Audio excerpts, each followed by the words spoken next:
Are we live? I think we are. Hello, hello. Welcome to the weekly roundup for February 16th, 2024.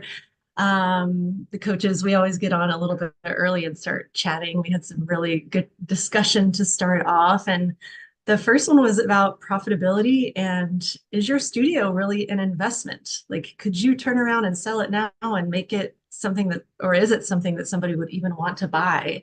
So Vicky was kind of talking this through, all of her experience right now going through closing a studio. So yeah, tell us about it. Yeah, yeah, I was even like, that was actually kind of the juicy part of the conversation was just before when I was sort of challenging Terry and Carol, like, how many studios do you know that are an investment opportunity, an actual investment opportunity, a money-making machine, so that, you know, tomorrow this studio could be sold to someone. It's an attractive prospect for a an actual investor to buy as an investment.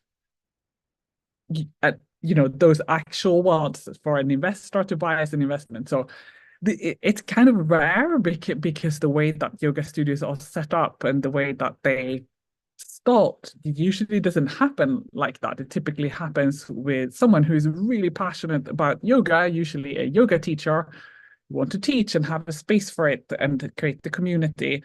And I think, yeah, I mean, I was saying before, oh, like a lot of us don't go in to make money, but I think that wasn't true. Like I didn't really mean it like that. It's not like we go in and we're like, I'm okay to just not make any money and just be a poor sadhu walking the streets and have my studio. Like that's not that's not how we see it. We actually had a conversation with Josh yesterday about what most studio owners want, and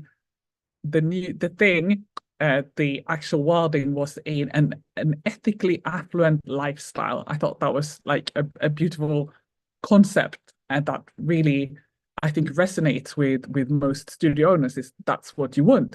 You don't want to live in like some kind of crazy over the top abundance, but you want an ethically affluent lifestyle. So I think most studio owners go into it with wanting that. Um, but many owners, unless you're Bikram, unless you're Bikram and you would like to have the biggest, what is it he said? The biggest pool in the Hollywood Hills. That's what he always used to say. I have the biggest pool in Hollywood Hills and I can't even swim. And 20 Rolls Royces, etc.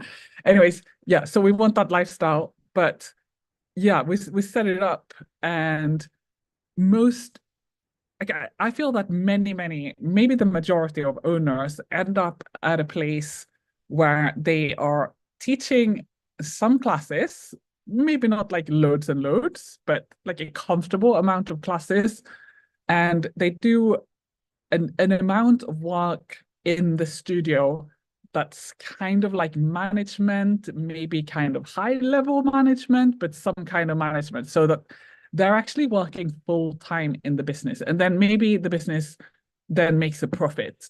I feel like I know a lot of studio owners like that. And, this can be an ethically affluent lifestyle, but is that studio an investment opportunity?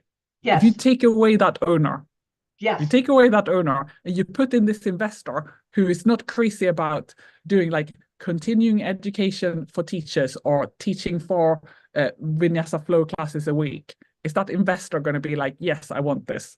yes. We did have a spirited conversation about this because I have multiple clients that are in that place. Because one of the things we talked about is the fact that a lot of the owners, myself included, when I had my studio, choose to work in their business because that's where I choose to work in it. And then in terms of making money, yeah, I went in with the goal. It had to. I had no safety net. This was it was like make this happen or back to corporate America, right? And that was not what something I wanted to do. So I think sometimes it going in with what the mindset is And interesting, I had a follow-up free coaching call this week with a client, and she actually said, you know, as a teacher, she says, I'm not really interested in making money.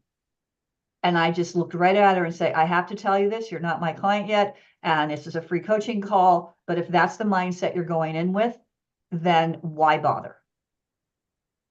And she said, well, no, that's not what I mean, because she was telling me that I want to do this as a source of revenue. I said, well, then you need to go in with the mindset that, yes, this business needs to be profitable. To Vicky's point, I think when you look at, is a yoga studio an investment opportunity, is when you look at, okay, if the owner is choosing to work in the business, which a lot of the owners are, and they're paying themselves and they're living an ethically abundant lifestyle based on what their needs are, and that is dependent upon, everybody has that individual needs, what they need to feel like they can pay all their expenses and all those kind of things.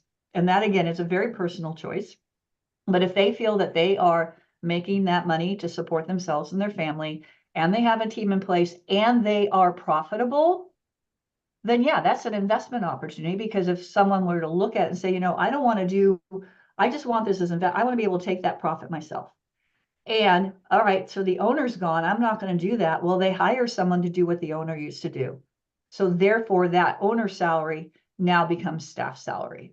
So that's one way you can look at it. Is that, yeah, if I'm paying myself a really good salary, and the studio is showing a more than 10% or more profit, which we like to say when we do the healthy yoga studio calculator, we look for a minimum of a 10% net profit, right? That's after all expenses are paid. Then I do believe that there are quite a few studios that would fit that criteria. And should they choose to step away and really get to the point where they're not doing any of the day-to-day and really are just in sort of that really, really true visionary seat, like the, what is it in corporate America? Not even the CEO, the president of whatever. Then yeah, it's possible. In fact, I have a client that has been running her studio remotely now almost 3 years. She says, I work basically 4 hours a day. I'm making really good money. I got a full management team in place, and she's really happy. All right. So I do believe it also comes down to, you know, profitability it's on the books. It's on your P&L, right? It's represented in your accounting. And if you are profitable and it's a good profit, acceptable profit margin, and you're paying yourself, then yes, I feel that is an investment opportunity.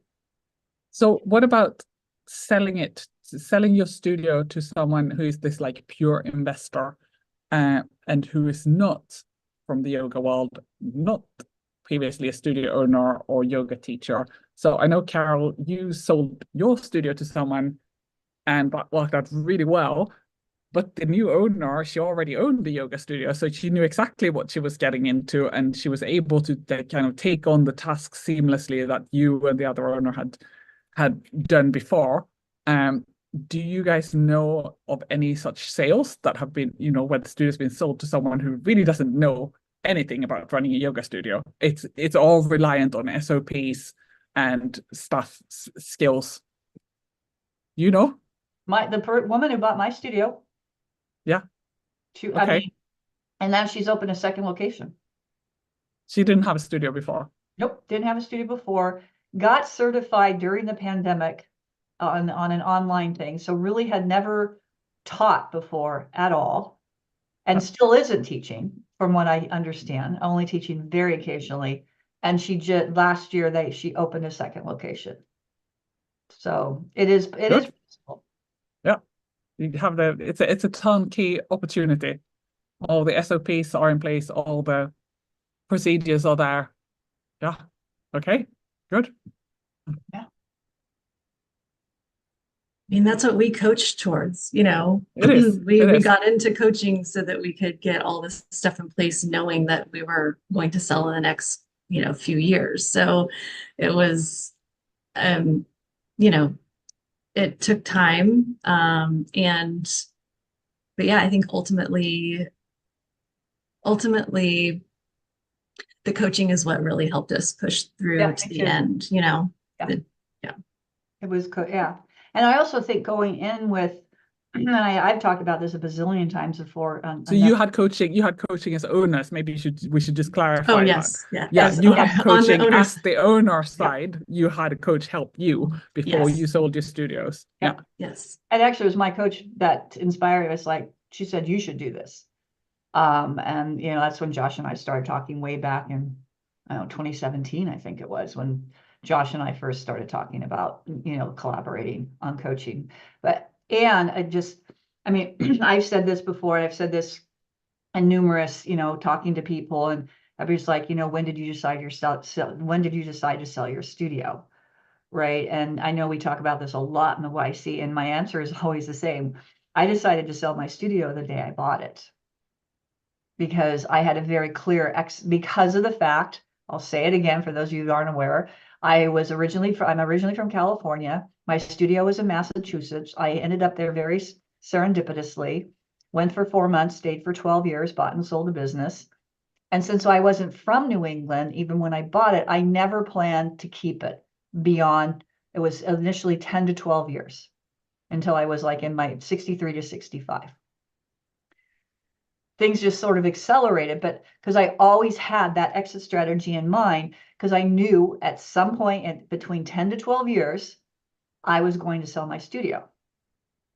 So I think that also mindset going in is, what is your exit strategy? And regardless of your age, you should have an exit strategy. And then you kind of work backwards from there.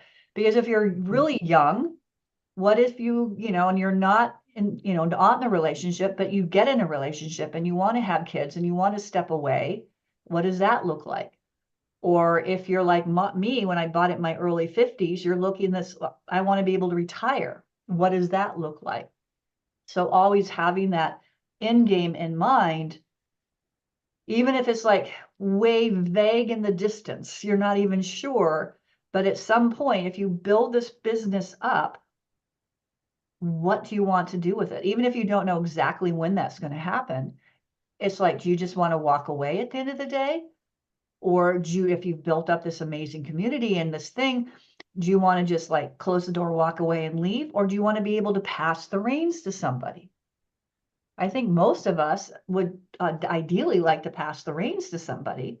And if that's the case, then it needs to be financially viable. If someone is going to buy it as an investment, even if it's a pure investment, to Vicky's point, I think it's very doable. And it all depends on how you're setting up, how you're running it, and how you're looking at it as a business, as a yoga business, running it ethically, all those good things like we talk about. It is still, at the end of the day, a business.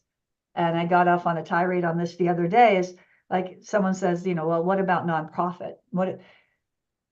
There have been a few nonprofit models of yoga studios.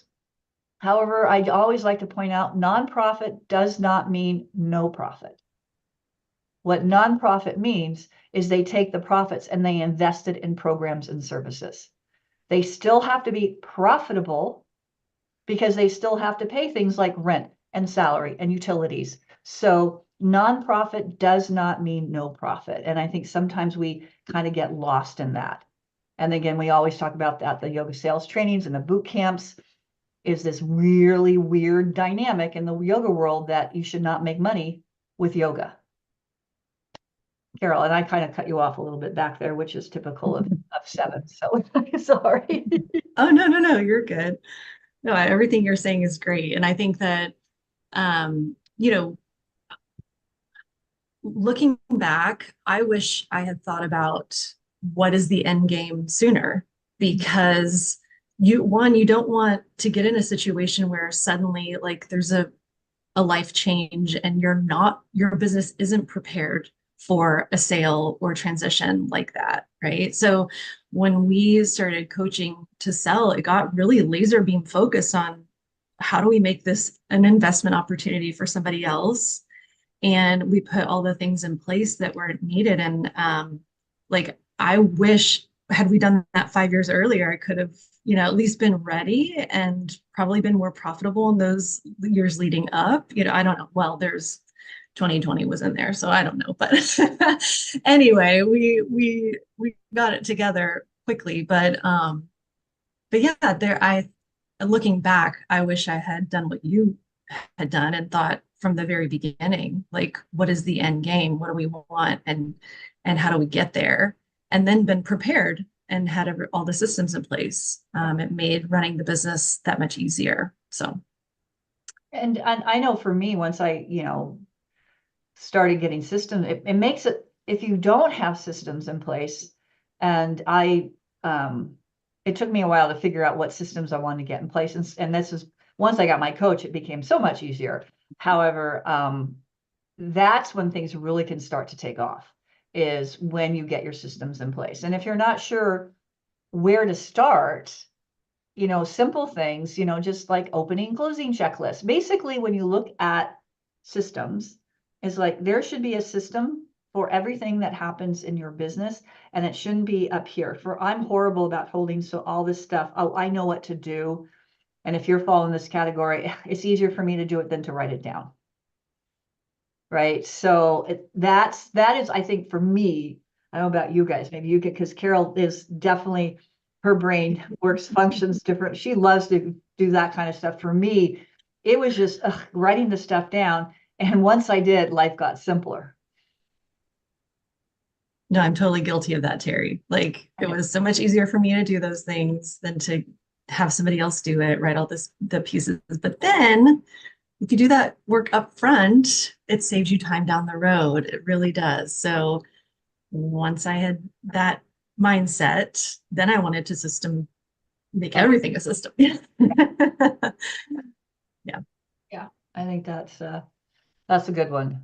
And isn't that, we just did, you and Josh last month, did our new boot camp, which we haven't really come up with an exact name for it, but it really is sort of like, I think we should call it the ops boot camp, sort of like staff ops boot camp. And because that's exactly what you did at Rosa's studio out in LA, right? You just went through and got everything systematized. Well, we talked about the operational, like a little bit higher level, and how things shake out as far as like who does what, and then look at their tech stack too. Because there's a lot of studios there's so much easier ways to communicate than texts and emails. I mean, there are just things operationally that really look at it as a business, right? And separating personal and business functions can really help not only the studio owner, but any managers that are in place as well. And so we look at it top down. It's really intense, but really cool to get that situated for a studio. I think they were really happy, to see how do we work better? How do we work smarter? Yeah. I guess it's good to have someone come from the outside and see it, because when you're in the middle, you just sort of become blind to the way that things function. And yeah, things like pointing out, okay, text messages are maybe not great. You think it's really simple, but you're just used to doing them every day. And same thing for staff roles and a lot of other operational stuff. And we do get the point. Sometimes it is easier to keep doing something the way you've always done it, because taking the time to deconstruct and rebuild. But yet, and if you do that, then it's better. And I love this analogy is, well, so little girl goes to her mom and says, "Mom, why do you always cut the ends off the roast beef?" "I don't know, honey. Let's go ask Grandma." Go to Grandma. "Grandma, how come you always cut the ends off the roast beef?" "Oh, honey, that's a good question. I don't know. Let's go ask Great Granny."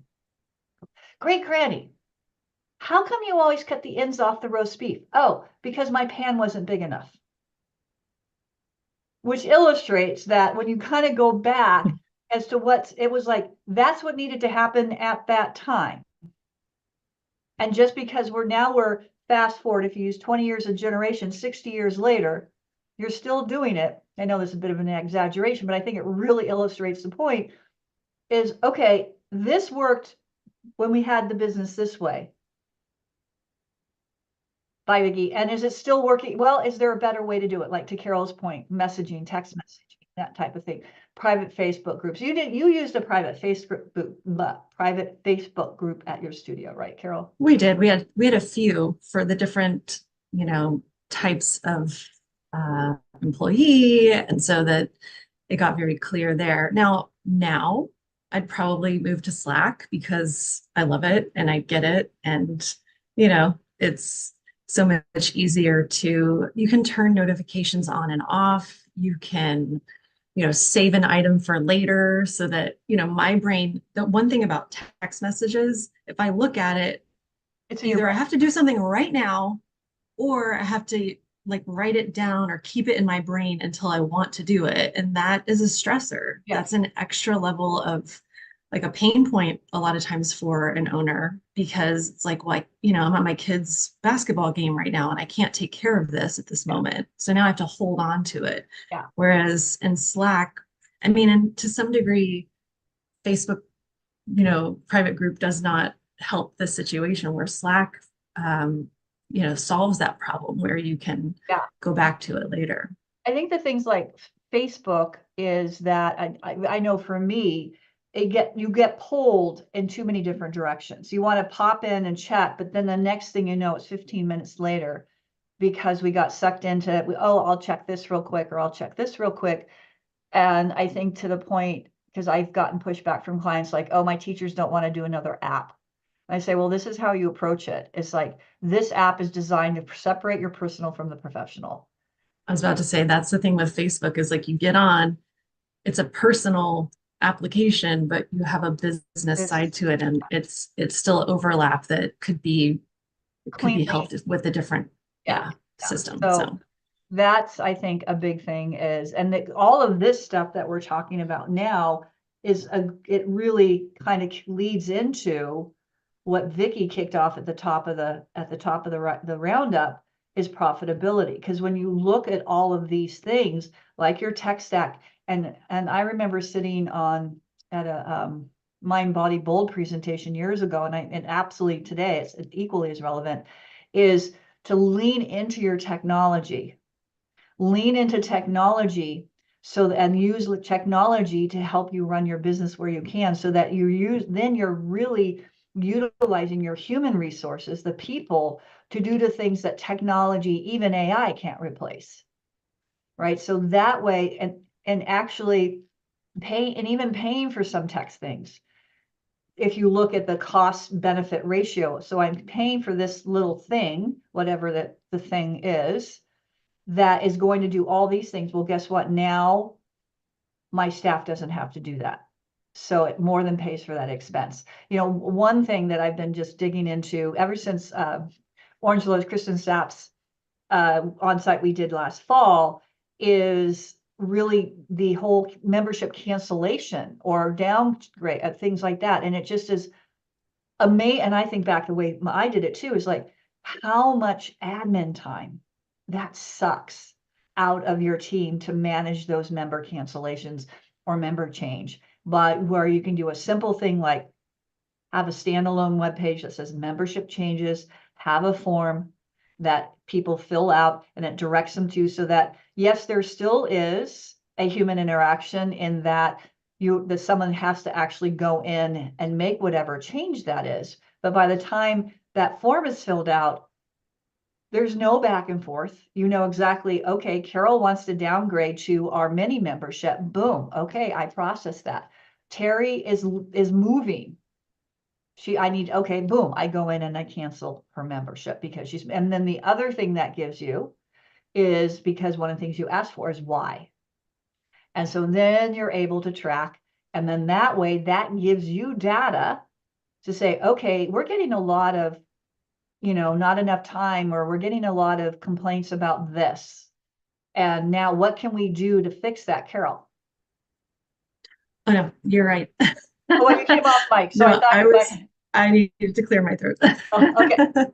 So those are tools that can be done. And then, like, I have a client who just came out that he has not really she's like, we've talked about this. I would give her the title of studio assistant, because she teaches and then she does a couple other admin things. And one of the admin things she does is she's responsible keeping the schedule up to date, although I would say that there are systems you can put in place for that, which I have to have that conversation with them about, one step at a time. And then the other thing she does is she processes member cancellations. Well, right now, the poor dear, she's doing it 7 days a week. And because they don't have a good system in place. It's like, so this woman, and she has 4 kids to boot, which is like, those of you with kids know that's no small thing. So she's, processing member cancellations on her phone 7 days a week. And I just said, this has got to stop. That's ridiculous. To me, that is just absolutely ridiculous. You can, if you disagree, I'll debate you on this below. I said, so in the form, you can say, we process, set up your cancellation policy and say, how many days before, and then say, we process membership changes on Monday, Wednesdays, and Fridays. Boom. So whatever, I'm like, oh, I better get in. And so if they don't fall in that, then you either, and you have to charge them, then you can decide what to do.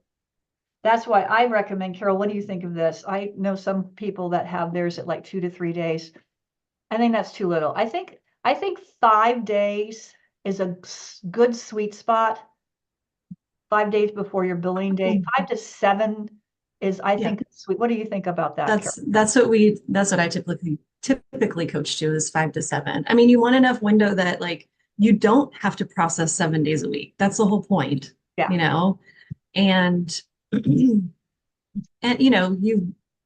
may or may not decide if somebody or sends in the request at 3, you may say, oh, I'm so glad I saw this. We usually ask for 5 days notice, but I'm happy to do this for you, Yeah. But yeah, it's just set up the cancellation policy that makes it easier on your side so that you don't have to do it 7 days a week. Yeah. If you're doing them as an owner, get somebody else to do it. It's like painful to, I don't know. I just remember as the owner, I was doing them for a long time, and it ate at me every time that I had to do it. So once I passed that, Carol's canceled. I thought she really loved us.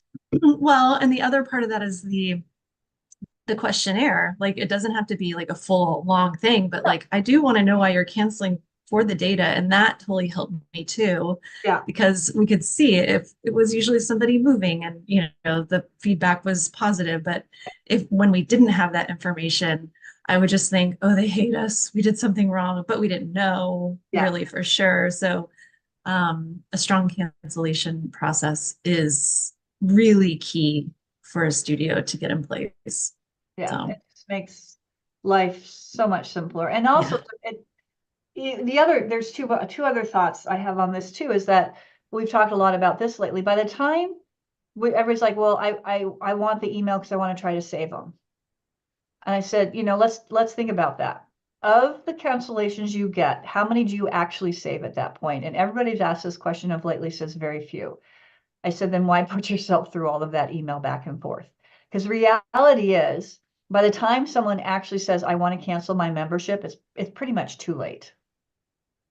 Particularly if it's like they're moving or something like that. It's like, you're not going to save them, right? So that's why having this form with these basic questions, it can help you with that downsell, right? And I think probably the two biggest ones, maybe besides, are time and money. But I also feel that those are somewhat excuses too. Because if it's time and they really love it and they really find value in it, they will find the time to make it to their yoga class, right? If it's money, same thing. If it's really valuable to them and they know how good they feel and how they've seen the positive changes in their life because of their yoga practice, they will find the money for it in rare instances, right? For the most part, time and money are really just excuses saying, they're like, the reality of that is they're saying, I don't see value in what the service you're providing. Now, if it's really, truly time, and then like, oh, I can do this mini membership, then that really is the reason. It's like, I can't make it in as much as I can. I still want to come. Oh, this mini membership, whatever that may be, is perfect for me. Great. I'm glad I have this option. And if it's truly, truly financial, then maybe there's a way that you have some type of a scholarship or something like that. But I know, again, I know we've talked about this before. However, I would spend more time up front. I would spend more time in what are you doing for retention? Oh, this is a good segue. We teed this up brilliantly. Yes. What are you doing for retention? What are you doing? You know, we know the average months on membership is 4 to 6. So what are you doing in month 3 and month 4 to show the value? And this is kind of what leads us to what I was thinking about talking about today is, okay, what's the plan? We're, halfway through February now. We've had that big January bump. Numbers are still strong, but maybe not as many new people come in. Some of you, I know quite a few of my clients had the free yoga weekend in January. You've got this rush and flush of new people, energy, all that stuff. What's that plan for retention? Because that's the thing is like we have like the attract event, the wow event, and then we need to have some type of a retention event. A lot of challenges and things like that. We've got people doing like share the love challenges, which is great. Like I have a couple people doing like March Madness challenges, which are really great. So any type of challenge, and what I've been thinking about lately is the place I recently joined, like at the end of the year, they're doing a challenge right now. And obviously it's like to up your level of your practice and stuff like that, which for a lot of people is the easy part, right? And what I really like about this challenge is there is a mindfulness component to it. And I thought this is a great thing for a yoga studio because mindfulness is all part of, yoga is about a mindful practice, all that stuff. So I was thinking, okay, if you're doing you could do like a yoga challenge with something like this, or maybe just do like a mindfulness challenge. And what I mean by that is every week we get like an asset and it's like a form kind of thing. And it's walking you through and it's like, what is holding you back from achieving your goals? What is your negative self-talk that you're telling us? Write it down. Now, what are you going to like? Oh, I feel I'm unlovable, or I feel this, or whatever it is. We all have negative, most of us, I would say, have some negative self-talk. So what are those things? Think about them, write them down. Now, what are you going to do to change that? And they actually have like support things and research, and what these are some things that help, and diagrams and stuff like that. And you write down the things. Now, here's how here are the tools. So it's like, here's what we're working on, do this, and here are the tools to help you get to this point. One of the ones this week was the couldas are shame. It's, coulda, woulda, shoulda. If I could have done this, if I should have done that. We tend to live a lot like the mistakes you've made, and it's like we're dwelling on that. Well, should-haves are really just shame. Get rid of it. It's done. You can't change the past, right? So what can you do with these things to move forward? So I just think it's really fascinating. Personally, it's been interesting, this little journey I've been on myself personally, but professionally, I'm like, wow, this is a really powerful thing. Yeah, I love that, Terry. And I think we have to, I think when you're setting up a challenge, you have to know the goal of the challenge. Right. And if like this particular, since we were talking about retention and showing the value, I wonder if the journaling has to do with like, you could say, write down this week what changes you've noticed in your body since you started your practice, or, I don't know, just other things to help highlight what they're getting from the studio each week, which would be really cool. Because I think it's not that they're played out, but like, yes, a 3x3 or a 4x4, like the frequency challenges, like do one more class, that's always a great thing. Buddy, or like a bingo where you have other goals. But if the goal right now is like, let's really highlight the value of the practice. Yeah. This journal component could be really, really cool, integrated into the studio right now. Yeah. So I think this would be a perfect thing for a yoga studio to do. And you could even do, and here's the thing, they're charging for it. It's an extra fee. on top. They bill weekly, and there's a post in there right now about weekly memberships. So it's basically $5 a week on top of your weekly. So if you're on monthly, it's like $20. I don't even think about it because I am getting great value out of it. And like for you, you could even, maybe find a nice journal that anybody who signs up actually gets a kind of a nice journal, right? And in this case, I would not make it branded. I would do like, I did a webinar a couple of years ago, and there's a great book out there if you had The Art of Giftology. And so this is one, if you haven't read it, it's a quick read. It's like one of those little businesses about that thick, chock full of great ideas. And so for something like this, I would just find, it doesn't have to be super expensive, but a nice journal. And if you sign up for the challenge, you maybe get this journal or some questions or whatever. I think, those are the type of things that really help with retention. Right. And then the other thing I mentioned, I don't know if I did it on the roundup or maybe we were talking about it at one of our coaches meeting. The other thing that they're doing, and this would be so easy for a studio to do, is anybody who signs up for a challenge, because all the teachers are doing it as well, right? All your teachers would participate. And then what they did was they took anybody who participated, signed up for it, they divided this into cohorts, and we were assigned one of the teachers. So then the teacher is checking in with us like weekly via text.